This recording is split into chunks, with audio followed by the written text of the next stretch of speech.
नमस्कार दोस्तों, ocean network में आपका स्वागत है। मणिपुर की आग पर राजनीति करते हुए कांग्रेस और कुछ विपक्षी दलों की जो एक सनक थी प्रधानमंत्री नरेंद्र मोदी को घेरने की, और इस सनक के चलते जिस तरीके से पूरा मानसून सत्र इन्होंने होम कर दिया, अब जबकि केवल 5 दिन इस सत्र के शेष बचे हैं, और इन 5 में से जो 4 दिन हैं, यानी 7 अगस्त, 8, 9 और 10 अगस्त, क्योंकि 11 अगस्त को तो संसद सत्र समाप्त हो जाएगा पूर्व निर्धारित कार्यक्रम के अनुसार। लेकिन ये जो 4 दिन हैं, 7 से लेकर के और 10 अगस्त तक के, ये कांग्रेस, कुछ विपक्षी दलों और अरविंद केजरीवाल पर बहुत भारी पड़ने वाले हैं। ये 4 दिन 2024 के लोकसभा चुनाव की दिशा तय करने वाले हैं। ये 4 दिन ऐसे हैं जब भारतीय जनता पार्टी की ओर से केंद्रीय मंत्री और तेज तर्रार सांसद अलग-अलग राज्यों से जो संबंधित हैं, वो कुछ ऐसे मुद्दों पर विपक्षी दलों को और उनके नेताओं को बेनकाब करने वाले हैं, जिसकी कल्पना शायद अरविंद केजरीवाल ने, जो ये अध्यादेश की जगह बिल आ रहा है, इस पर चर्चा करने के बहाने ही सही, लेकिन विपक्षी दलों को एकजुट करने की कोशिश की है। बहुत हद तक कामयाबी भी हासिल हुई है, और इसी बीच बेंगलुरु में यह नया गठबंधन भी इनका सामने आया है, 5 डॉट्स वाला। दूसरे, कांग्रेस ने जो ये अविश्वास प्रस्ताव प्रस्तुत किया है प्रधानमंत्री नरेंद्र मोदी के विरुद्ध, ये कुछ सोच करके ही किया होगा। कांग्रेस बड़ी चालाकी से कुछ गोटियां खेल रही है। इस बहाने अपनी सरपरस्ती में जो शेष विपक्ष है, मोदी विरोधी विपक्ष है, उसको एकजुट करने की कोशिश। तो सबसे पहले अगर हम आज की बात करें, आज अध्यादेश के स्थान पर जो बिल मोदी सरकार लेकर के आई है, दिल्ली में जो सेवा शर्तें हैं, ट्रांसफर पोस्टिंग का मामला है, उन पर ये राज्यसभा में प्रस्तुत होगा। और जो विपक्षी दल अभी तक, इंक्लूडिंग आम आदमी पार्टी, टीएमसी, कांग्रेस, दोनों सदनों को नहीं चलने दे रहे थे मणिपुर के नाम पर, प्रधानमंत्री को बुलाने के नाम पर, वो आज बड़े शरीफ बन करके ये जो बिल पेश होगा और उस पर जो चर्चा होने वाली है, जाहिर है गृह मंत्री अमित शाह ही यहां भी प्रस्तुत करेंगे। हालांकि लोकसभा में उनके राज्य मंत्री नित्यानंद राय ने पेश किया था, लेकिन बाद में अमित शाह ने ओपनिंग रिमार्क्स दिए और उसके बाद क्लोजिंग यानी रिप्लाई भी लोकसभा में दिया। ये तो आप जानते हैं कि 3 अगस्त को लोकसभा में इस बिल पर मोहर लग चुकी है। वहां भारतीय जनता पार्टी और उसके सहयोगियों का पूर्ण बहुमत, उससे भी ज्यादा सांसद उनके पास हैं। राज्यसभा का भी जो आंकड़ा है वो मोदी सरकार के पक्ष में है। जिनको ये जानकारी चाहिए कि क्या स्थिति है, मैं उनको बता दूं बड़े आराम से, ये बिल राज्यसभा में भी पारित होने जा रहा है। इस समय राज्यसभा के सदस्यों की संख्या 238 है। इस लिहाज से 119 सांसदों का समर्थन किसी भी विधेयक को पारित करने के लिए सरकार के पास होना चाहिए। भारतीय जनता पार्टी के इस समय 92 सांसद हैं। एनडीए यानी इनके सहयोगियों के मिला लें तो 103 हैं। इसके अलावा 5 मनोनीत हैं, उनका भी समर्थन इनको मिलेगा। 9 आपके जगन मोहन रेड्डी की पार्टी के हैं, वाईएसआर कांग्रेस, और 9 ही नवीन पटनायक की बीजू जनता दल के हैं। 2 निर्दलियों का भी इनको समर्थन मिलने वाला है, और जो आपकी आंध्र प्रदेश की टीडीपी है, एक उसका है, उसने भी समर्थन का ऐलान किया। इस तरीके से 129 सांसद इस समय मोदी सरकार के साथ हैं। तो बिल पारित होने में तो कहीं कोई संकट ही नहीं है। जो विरोधी हैं, इनके पास कितने सांसद हैं? 109। यानी सीधे सीधे समझ लीजिए कि 20 सांसद मोदी सरकार के पास इनसे अधिक हैं, और बीएसपी ने बहिष्कार का ऐलान किया है, तो वो सदन से बाहर चले जाएंगे। इस लिहाज से राज्यसभा में कहीं कोई संकट नहीं है। ये अलग बात है कि कुछ मीडिया के अंश ये कह रहे हैं कि साहब अग्नि परीक्षा है, इसमें किसकी जीत होगी, मतलब एक सनसनीखेज हेडिंग बनाने की कोशिश है। अब आते हैं मूल मुद्दे पर। ये जो 4 दिन हैं, ये किस तरीके से कांग्रेस पर और अरविंद केजरीवाल पर भारी पड़ने वाले हैं, इस पर जरा चर्चा कर लेते हैं। अभी तो ये बिल पास होगा, लोकसभा में हो चुका है, राज्यसभा में हो जाएगा आज। इसका मतलब एक काम तो निपट गया। कौन सा काम? अरविंद केजरीवाल को निपटाने का। अरविंद केजरीवाल जो हवा बनाने की चेष्टा कर रहे थे, देश भर में घूम करके पंजाब सरकार के हवाई जहाज को लेकर के और वहां के मुख्यमंत्री को भी लेकर के इन्होंने जो एक विपक्षी दलों को इसके पक्ष में एकजुट करने की कोशिश की थी, तो उनकी तो हवा निकल जाएगी। और जिस तरीके से लोकसभा में अमित शाह ने इनको निवस्त्र किया था, उसी तरीके से अब राज्यसभा में भी इनकी बारी है। अमित शाह राज्यसभा में भी अरविंद केजरीवाल को, उनकी नीयत को, उनकी मंशा को पूरी तरीके से एक्सपोज करेंगे। एक छोटा सा अंश मैं आपको लोकसभा में उन्होंने जो कुछ कहा था वो सुनवाता हूं, इसके बाद जरा आगे बढ़ते हैं। आया और 11/5/23 को ही दिल्ली सरकार के सेवा विभाग ने मंत्री ने एक परिपत्र घोषित कर दिया अपने सिग्नेचर से। फिर से मैं कहता हूं, परिपत्र सचिव करते हैं, यहां मंत्री करते हैं। आज 5:30 बजे तक पात्र अधिकारियों की सूची के साथ जो इस पद तैनात किए जा सके, सचिव सेवाएं की तैनाती, मतलब सर्विस जो देखते हैं वो सचिव की तैनाती के लिए नोट प्रस्तुत किया जाए। अभी तो सुप्रीम कोर्ट ने निर्णय करना बाकी, इन प्रिंसिपल निर्णय किया है। इसके पर 2 जजों की बेंच ने निर्णय करना है, इसको घोषित करना है। आप अमल करने कर दी। सोशल मीडिया में घोषणा कर दी कि सेवा विभाग के सचिव श्री आशीष माधेराव मोरे का ट्रांसफर कर दिया गया है। ध्यान देने की बात है कि एक जो मैं कह रहा हूं वो फिर से पढ़ रहा हूं। 11/5/23 के निर्णय के पैरा 165 में न्यायालय की नियमित बेंच को इस मामले का निपटारा करने का आदेश दिया गया था, जो अभी बैठी ही नहीं थी। शाम को ही इन्होंने तो इम्प्लीमेंटेशन चालू कर दिया।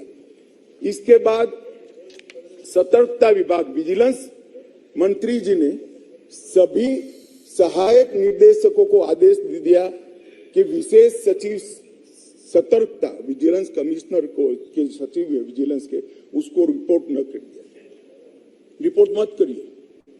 क्यों? अभी जजमेंट नहीं आया। क्यों? क्योंकि अब कारण कहता हूं, इसलिए न करना का किया जाए। इसके बहुत सारे कारण हैं, मैं बताता हूं। अरविंद केजरीवाल की मंशा क्या थी? सुप्रीम कोर्ट के आदेश के तुरंत बाद जिस सतर्कता विभाग के पास उनकी भ्रष्टाचार की फाइलें थी, उसी सतर्कता विभाग पर उन्होंने पहला अटैक किया। आदेश की कॉपी तक उनके हाथ में नहीं आई थी, लेकिन खेल शुरू कर दिया था। उसी को अमित शाह एक्सपोज कर रहे हैं। आप अंदाजा लगाइए कि आज राज्यसभा में भी उनका तेवर क्या होगा अरविंद केजरीवाल के प्रति। मैंने अभी एक चर्चा की थी विजय सरदाना के साथ और उनसे ये पूछा कि साहब ये बताइए, ये अरविंद केजरीवाल जो हैं, पावर हंग्री हैं क्या? बहुत ज्यादा महत्वाकांक्षी हैं क्या, जो ये पावर गेन करना चाहते हैं, सारी शक्तियां हासिल करना चाहते हैं? जरा सुनिए सरदाना जी ने क्या कहा था, संक्षेप में सुनते हैं। इन्होंने क्या गुल खिलाया सर? इन्होंने बग्गा को अरेस्ट करने के लिए भेजा, कुमार विश्वास को अरेस्ट करने के लिए भेजा। मतलब उस लेवल तक गिरे जिस लेवल तक शायद आपका जो रोज जो दुश्मनी करता होगा ना, वो भी नहीं गिरता होगा। तो आप इस बात को समझिए कि Kejriwal is highly vindictive in nature. ये प्रतिशोध से भरा हुआ इंसान है। तो जब इसने अपनी पार्टी की पावर, खुद सीएम नहीं थे लेकिन अपने सीएम को कंपेल किया कि पंजाब पुलिस भेजे और अरेस्ट करवाए, आप समझिए कि आदमी किस लेवल तक जा सकता है। सारी संवैधानिक मर्यादाओं को तोड़कर वो काम हुआ। जब सुप्रीम कोर्ट ने इनके अधिकारियों का जो ट्रांसफर पोस्टिंग का जो अधिकार क्षेत्र था, जब वो इनको दे दिया गया है, तो इस बात को हमें समझना होगा सर कि ये पूरा जो प्रोसेस है, इसके अंदर इन्होंने अपने अधिकारियों का तो मिसयूज करना ही था। और जैसे ही इनको मौका मिला, इन्होंने सबसे पहले क्या किया? पंजाब पुलिस का इस्तेमाल किया उन लोगों को अरेस्ट करने के लिए जिन्होंने इनके खिलाफ स्टेटमेंट दिए थे। आप समझिए, ये डेमोक्रेसी में विश्वास करने वाला आदमी है, जो अपने खिलाफ विरोध का स्वर भी नहीं सुन सकता। तो जब सुप्रीम कोर्ट ने इनके फेवर में जजमेंट दिया कि आप ट्रांसफर पोस्टिंग कर सकते हैं, तो इन्होंने सबसे पहले उन्हीं अधिकारियों को टारगेट किया जो इनके खिलाफ इन्वेस्टिगेशन की फाइलें मैनेज कर रहे थे। और ठीक यही बातें अमित शाह ने लोकसभा में कही थी और आज राज्यसभा में फिर उन चीजों को सामने लेकर के वो आने वाले हैं। मेरा अगला सवाल था विजय सरदाना से कि बड़ी भारी चर्चा है कि अब अध्यादेश का मामला तो निपट गया, बिल आ गया, कानून बन जाएगा। अब अरविंद केजरीवाल भी निपट गए एक तरीके से। इसी के साथ आज जो रही सही कसर है राज्यसभा में निपट लेंगे। इसके बाद क्या होगा? क्या ये रहेंगे अब इस I dot N dot D dot I dot A dot में, 5 डॉट वाले संगठन में रहेंगे क्या? सुनिए जरा क्या कहा था विजय जी ने। अपने दोस्तों को अपने साथ नहीं रख सकता, वो गठबंधन में रह नहीं सकता। ये मानसिकता का सवाल है। ये बाय नेचर सेल्फ सेंटर्ड इंसान है सर। इनको गठबंधन, टीम वर्क से कोई लेना देना नहीं है। ये नहीं रह सकते। और अब तो मजा क्या होगा? अब तो राहुल गांधी साहब अगर रीइंस्टेट हो जाते हैं, चुनाव लड़ सकते हैं, तो वो जो डॉट डॉट डॉट वाली जो इन्होंने गठबंधन बनाई है, उसके मुखिया तो राहुल गांधी होंगे। क्या केजरीवाल साहब राहुल गांधी की इंस्ट्रक्शन पे काम करेंगे? ये लाख टके का सवाल जो अरविंद केजरीवाल अभी तक कांग्रेस की लीडरशिप को कोसते रहे, ये कहते रहे कि सोनिया गांधी को गिरफ्तार कराओ, इंट्रोगेट करो, सारे भ्रष्टाचार वो उगल देंगी, क्या क्या उन्होंने किया है। वो आदमी केवल अपने मतलब के लिए अभी तक कांग्रेस के साथ था। अब काम निपट गया, ये भी निपट गए, तो वो इस गठबंधन में नहीं रहेंगे। देर सवेर इस गठबंधन से बाहर चले जाएंगे। अब आते हैं इस पर कि ये जो अविश्वास प्रस्ताव पर चर्चा शुरू होने वाली है कल से लोकसभा में, यानी 8 अगस्त से, जाहिर है इसका जवाब प्रधानमंत्री नरेंद्र मोदी देने वाले हैं।